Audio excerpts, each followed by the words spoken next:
David, thanks so much for joining us on Wall Street Unplugged. Thanks, Frank. Thanks for having me on. Well, I want to get everyone involved here. And I know when people ask this of me, I don't like doing it when they ask me to talk about myself, but I want you to give a little bit of a background because you have an incredible background. Uh, one of the smartest people that I know within the entire industry, and that speaks with your track record. But just go over some of the things, some of the places you've been, and let's get everyone involved. And it'll be pretty cool, David. Tell us a little bit about yourself. Well, I've spent a little over 30 years in the mining business, and most recently running two of the bigger companies on the base and precious side. I ran Goldcorp until last year when I merged it with Newmont. Goldcorp at the time was one of the top three producers in the world. Merged with Newmont to form the largest gold producer in the world with over 6 million ounces of production, market capitalization of about $60 billion, with operations across the world. Before that, I was running Hudbay Minerals for about 6 years, tripled the size of that. That's a base metal producer in Canada with operations across the Americas. And spent about 12 years before that with Agnico Eagle as CFO, where we grew the company from about a $100 million market cap company to a $10 billion market cap company, and from 1 to 6 mines with 5,000 employees. So I have been a mine builder by track record, having built over a dozen mines in my career across 4 companies that I've operated in the 30 years I've been in the mining business. Yeah, that's incredible. I mean, just if somebody's able to bring one mine to production, but to do a dozen, and just with your experience, your background with 30 years, Goldcorp, everything, I want to ask you about the overall market, because right now we see gold at all-time highs. There's a lot of tailwinds here that I think are mentioned all the time, which, as an analyst myself for 30 years, makes me a little worried because it seems that some of this may be priced in. But what are your thoughts from someone that looks at the fundamentals, looks at the macro picture of gold? How does this market compare to past markets you've been over the past 3 decades? Well, I like to compare it and contrast it with where we were 10 years ago when gold achieved an all-time high of $1,900 an ounce, at least in nominal terms. What's different now is the amount of quantitative easing that's occurring on a coordinated basis. And the credit crisis 10 years ago started to bring central banks together and start to coordinate their actions. But what we're experiencing now is unprecedented. There's a competitive debasement of paper currencies that's going on right now. And we're seeing actual central banks not only buy sovereign debt, but they're buying corporate credit instruments as well to keep the credit markets functioning. And they're doing that by printing more fiat currency. So we have unprecedented levels of paper currency out there that's chasing fewer and fewer hard assets. Well, gold is the only currency that's been a currency for millennia. Everything else is really quite new to the game. Even the US dollar is quite new as a currency, where gold has been a currency for over 4,000 years. And what's different about gold relative to other currencies is there's a very finite quantity of it. If you look at all the gold that's been produced since the beginning of time, it's only about 200,000 metric tons. And just to give you a visual of what that entails, if you took all the gold and put it into Olympic-sized swimming pools, it would only fill 4 swimming pools. So you can imagine as this wall of paper comes into the market and it's chasing a very finite quantity of gold, what that could do for the gold price. It could be quite explosive from here. And we're not even at the real all-time high for gold. We've achieved nominal highs of just over $2,000 an ounce. But if you look at where the gold price hit back in 1981, hit $850 an ounce in 1981 dollars. If you convert that into 2020 dollars, that's over $3,000 an ounce. So we're not anywhere close to where the real-time high is. And back in 1981, I can assure you the central banks weren't printing to the level they are now. They certainly weren't coordinating their actions. And so the fiat currency debasement that's occurring now really is unprecedented. And that's what I see. It is unprecedented. And what is the biggest catalyst in your opinion? Because you mentioned a bunch of things, and central banks printing money. I think we all know they're not going to stop anytime soon, and they're going to keep interest rates low forever. Then you said negative real interest rates is another one. But then we're probably most likely, okay, this word has been thrown around so many times, inflation. But the last time we did something like this, which is never, but the closest thing to it was a credit crisis where it was around 500 billion, but we talk about 6.5 trillion so far. This money is going directly to consumers. It's not going through the banking system like last time. So I think a lot of us are expecting inflation. Tell us, what does inflation do for gold? Because we've heard that it's such a big catalyst, but it's just bringing all these things together, creating a perfect storm, or there's certain factors that you're looking at that outweigh others in terms of those catalysts that are going to push it to 3,000. Well, you're right. I mean, gold is a barometer of impending inflation. It starts to run ahead of headline inflation numbers. And the reality is, with all this paper being introduced to the system, hard asset prices will go up. And you can see that that as a leading indicator in the general equity markets. We've never seen multiples that we see today in the general equity markets. We've seen multiples stretch to unprecedented levels. And certainly the economic activity that underlies equity valuation just doesn't justify where equity values have gone. And so we are seeing inflation. We're seeing it in equity valuations, and inevitably that'll lead to inflation in consumer goods and other important elements of our economy. Definitely makes sense. Definitely makes sense. Now, if we get into, well, let's get into Gold Royalty, because when I look at this company, and I'm friends with Amir Adnani, and I followed gold mining for such a long time, and this was something that was recently formed. That announcement came last month that you're going to become chairman and CEO of Gold Royalty Corp. And I want to know, when did you make this decision? Because you being a free agent, I see, is LeBron James being a free agent. I'm sure your phone was ringing off the hook with offers. So why Gold Royalty, where I think you can go to so many different places? I mean, it just adds to the excitement for Gold Royalty, I believe. But what made you choose that instead of other places? Well, I think the interesting thing that's happening is, even though we've seen a significant appreciation in gold prices over the last several years, and in particular last year or so, major gold companies, the major producers, have been rightfully focused on profitability over the last 8 or 10 years, in the face of a relentless bear market for gold and gold equities. They've been focused on containing their costs, returning capital to shareholders in the form of dividends, share buybacks. And as an industry, they've done an exceptional job of deleveraging, becoming profitable. But what they haven't done, what they've sacrificed, is exploration. And if you look at it, at the end of the day, producers are really just a collection of finite life assets. So every day that they produce an ounce of gold, they're dying a little bit unless they're reinvesting some of that profit back into exploration to replace depleting reserves. As an industry, reserves have declined about 50% over the last 8 or 10 years. And so they haven't really done that. They haven't focused on exploration. So they're going to have to focus on those development stage companies like gold mining that collectively within their 14 projects have 25 million ounces of gold. And 25 million ounces is quite meaningful. There are some established senior producers that don't have that many ounces in the ground in terms of reserves and resources. So the producers are going to have to pay attention to companies like gold mining. And while we de-risk those projects within gold mining, Amir and I came up with the idea of underwriting royalties on each of those 14 projects and daylighting value for gold mining shareholders by creating a gold royalty vehicle with royalties on each of those 14 projects. And so we're going to be spinning that out into a separate public vehicle and creating significant value for gold mining shareholders. And the reason I'm focused on those is because, again, I think capital and attention will have to be focused on the development stage assets by the established producers. And also the royalty companies have provided a meaningful source of capital for the producers to reinvest back in the development stage assets. So really, I'm focused on the development stage part of the life cycle of mines, because that's where I think the capital will have to be engaged over the next couple of years to replace depleting reserves. Dave, that makes sense, because I follow a lot of the royalty companies with this Franco-Nevada Gold Royalty, Silver Wheaton, Sandstorm, Royal Gold.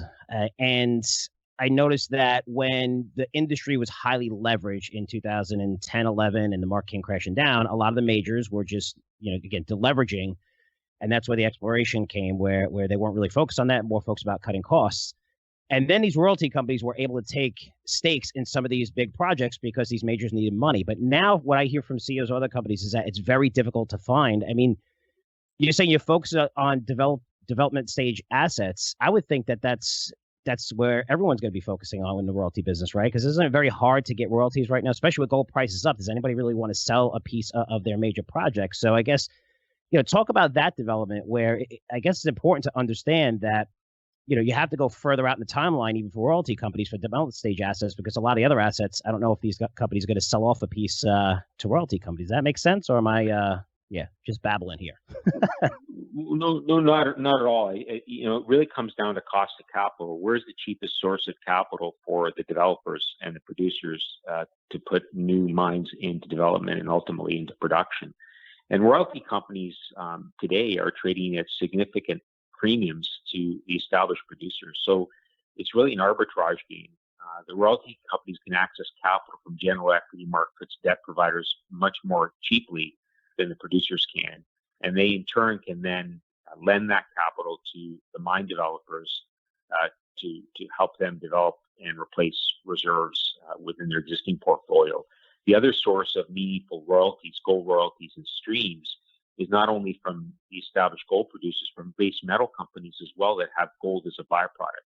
And base metal companies trade at a significant discount to both the gold producers and the gold royalty companies. And so, again, the arbitrage opportunity is significant there because royalty companies can access capital much more cheaply given their premium multiples, and then use that capital, lend it to base metal producers that happen to have a small precious metal component as part of their base metal mines, and that will allow them to much more cost effectively build their base metal projects. Definitely makes sense. And how does gold royalty, I guess, for investors out there who want to invest in this gold mining or when this spins off the IPO, do you plan to develop these 14 projects? Do you have partners coming in? Is Gold Royalty going to you're going to look for outside projects as well and more development stage assets you could take royalties in? What's some of the future things that you're looking at with the company?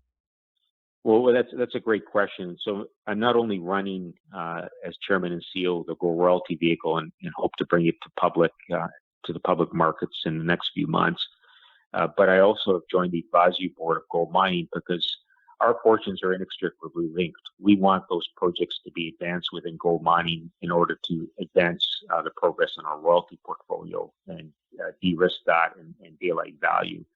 And so by joining the advisory board of gold mining, I'm helping that company pivot towards de-risking the project. So the focus of the last 10 years as gold mining was formed was really to inventory ounces in anticipation of a turn in the gold cycle like we're experiencing now, because it provides tremendous leverage to the gold price because, these projects were suboptimal economically at $1,200 gold, but at today's gold prices, they're quite attractive economically.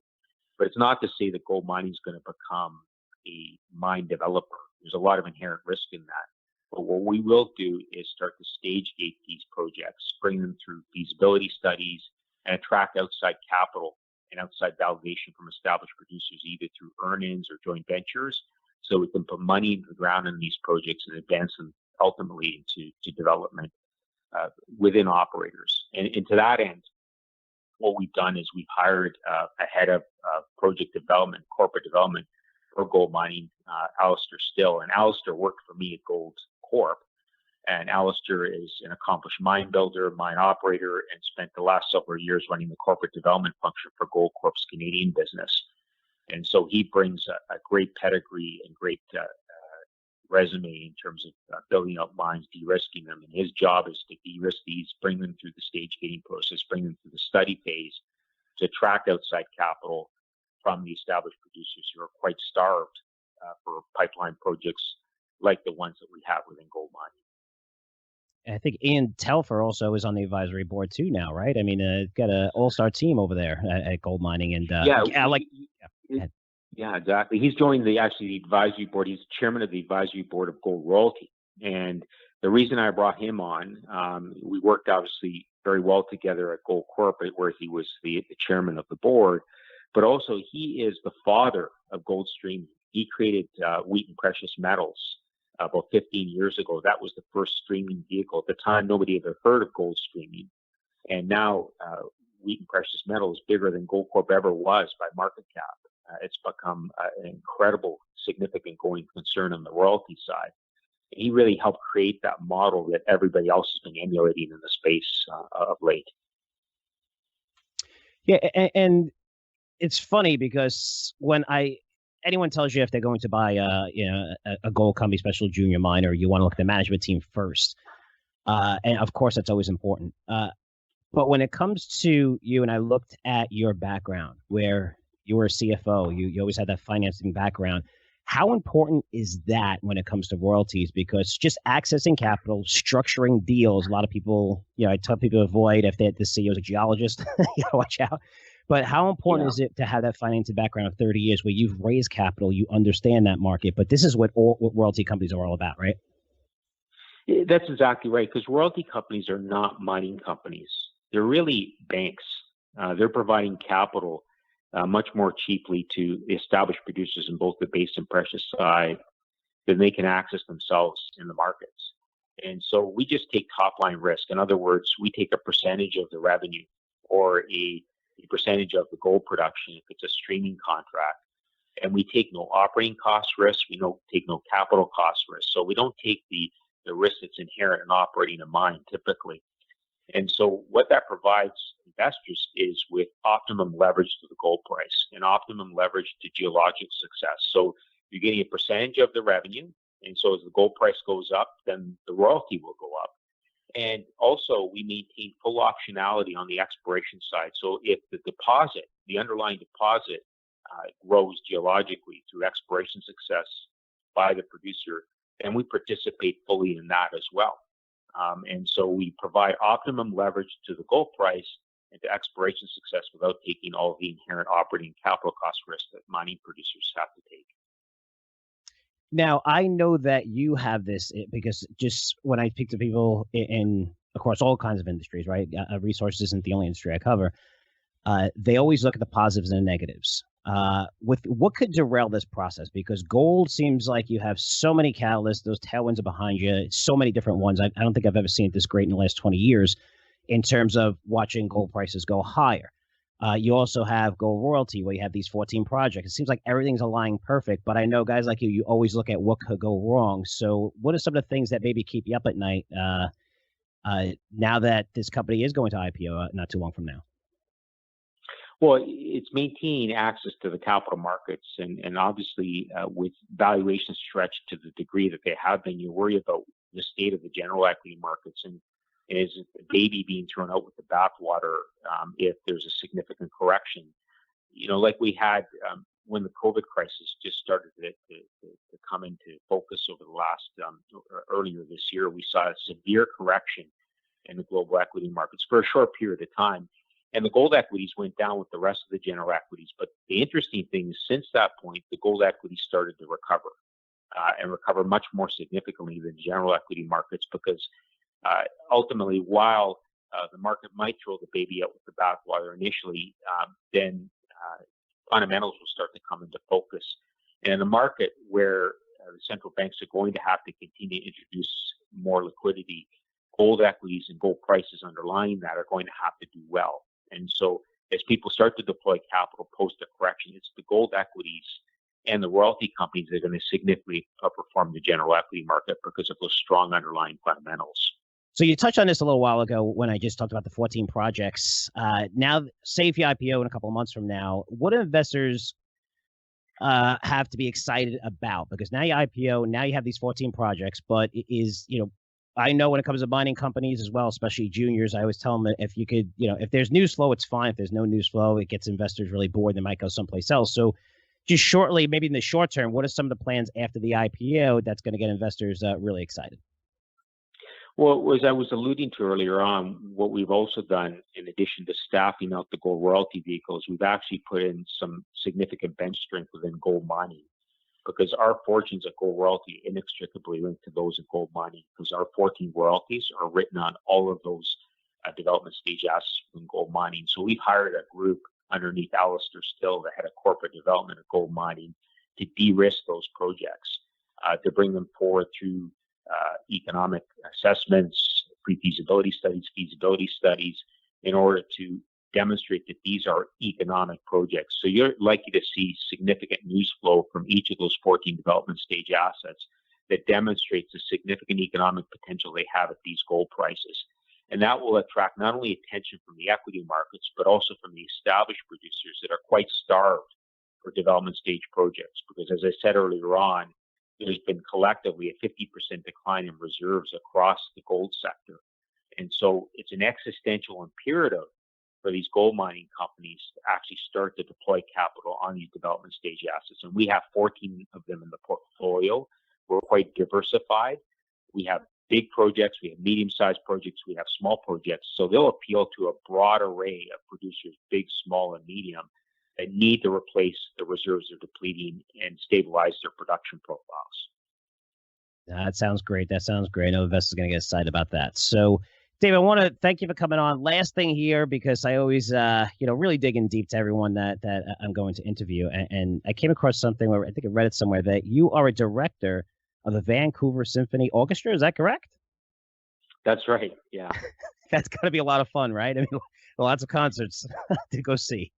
Well, it's I got to tell you, in this COVID environment, it's tough. We have to had to put our offerings online, and so we've had to adapt to the COVID crisis significantly. We can't obviously fill out our theater anymore and have live performances. We've gone to an online platform, so it's a completely different environment. So it's not only affecting business, it's affecting cultural institutions as well. We've all had to adapt to the current realities.